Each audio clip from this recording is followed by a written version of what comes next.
Hello everyone and welcome to this video. In this video we're going to be taking a look at Code of Princess EX for the PC. The game was developed by Suzanne Su and published by Nicholas Inc. and was released on Steam in 2020. Now, before I get into the details about the game itself, I need to explain that in this edition of the game, the EX edition, it's actually an updated and enhanced version of the original game, which was released by the same developer, but published by a different company known as Decca Games. This version of the game was released on Steam back in 2016, and has already been reviewed on the channel. Now, because of that, I'm going to be leaving a link in the description to that review of the game, because with this new edition of the game, you're going to be comparing them both, as even though they are meant to be the same game, they both have very different aspects to them. So I'm going to be going under the impression that you're going to go and watch the original video review first, and then this one.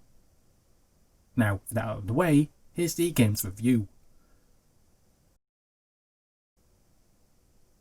I'm not going to go into massive detail in this one, as I've already stated.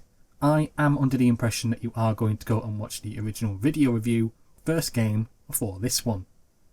That review goes into much more detail about a couple of aspects of this game, and because of that I'm not going to go into huge areas in this one. So in short, this game's plot is this. You play and take control of Princess Solange as she fights to restore order in a world where monsters and evil bad guys are trying to take over the human race. It's up to her and her legendary sword to gather a team together and save the kingdom and the world. As with the plot section, I go into more details in the original review about the game, so because of that I am going to keep this aspect of this part short as well. The game's characters have their good points and bad points and whatnot.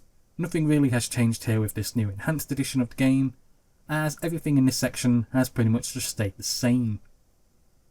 So again, keeping this one short, it is a great mix of characters who all come together to form a fantastic party with some wacky and zany characters, which I'm sure you'll all grow to love and like.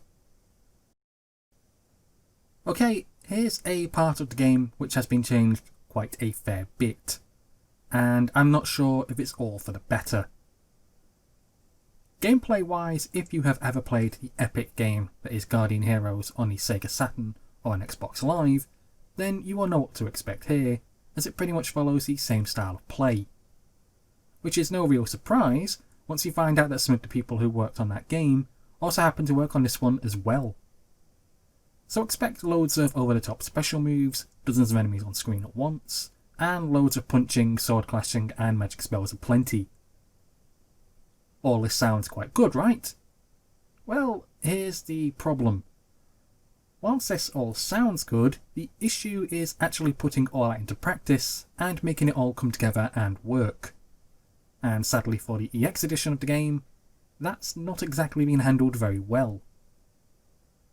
For starters, let's talk about online mode.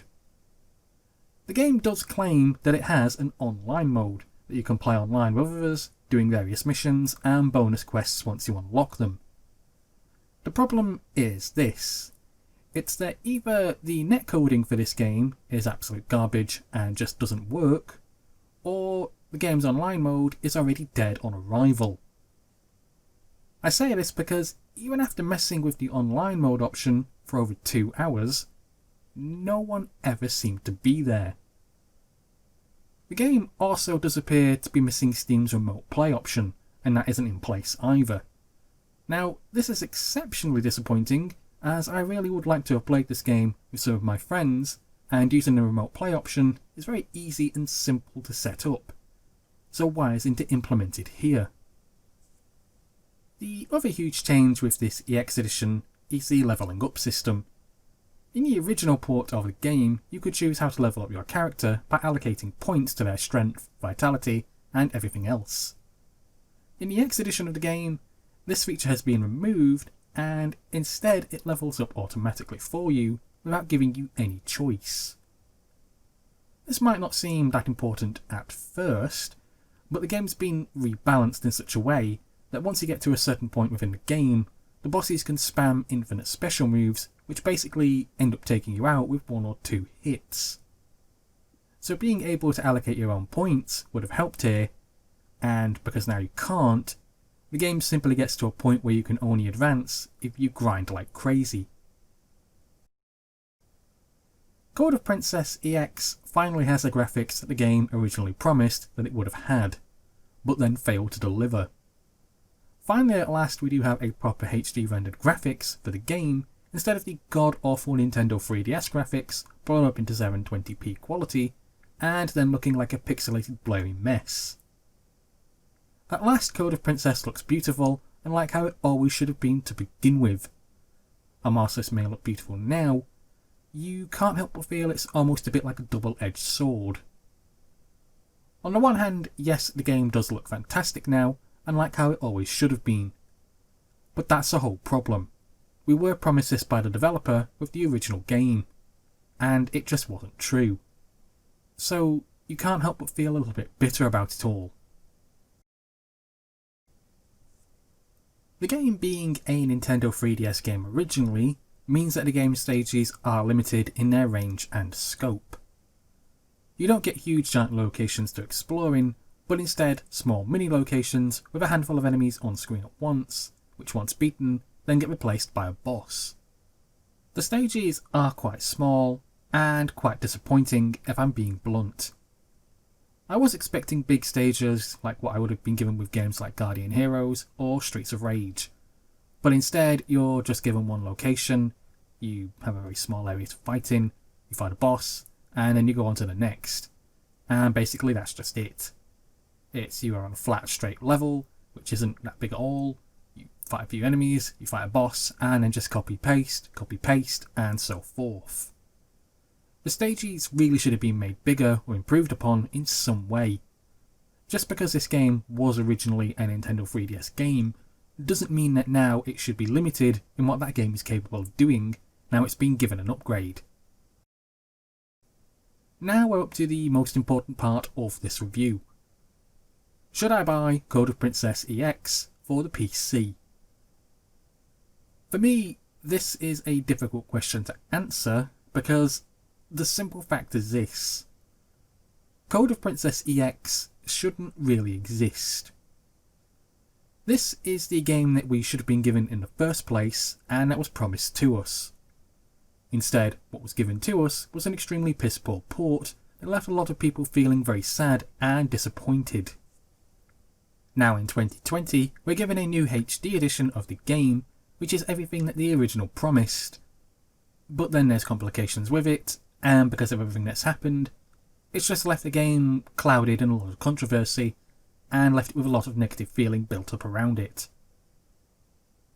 I need to make this part very clear that whilst this game is by the same developer, both versions of this game have been released by different publishers, and these publishers do need to make their money back.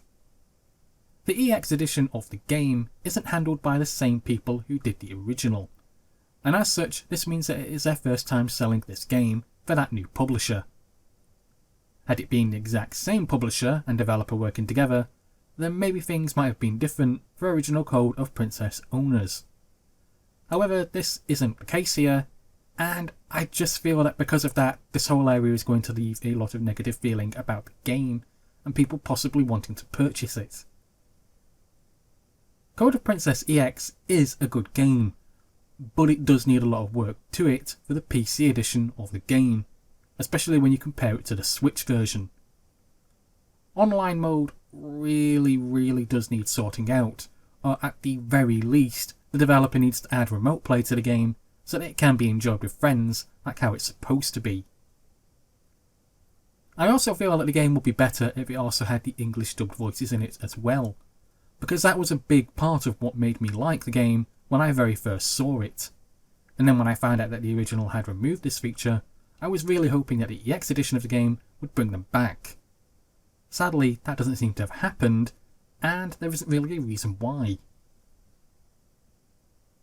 In short, if you have purchased Code of Princess before, when it first came out, this version of the game is going to leave you with a lot of mixed feelings and emotions, and not many of them are going to be good ones. If you have never heard of this game and are planning to get the EX edition of the game, then you are going to enjoy it a lot more than original owners do, because you're going to go in there fresh and you're not going to be disappointed by what came before it. Well, that's it for this review, guys. Thank you for listening, thank you for watching, and please subscribe.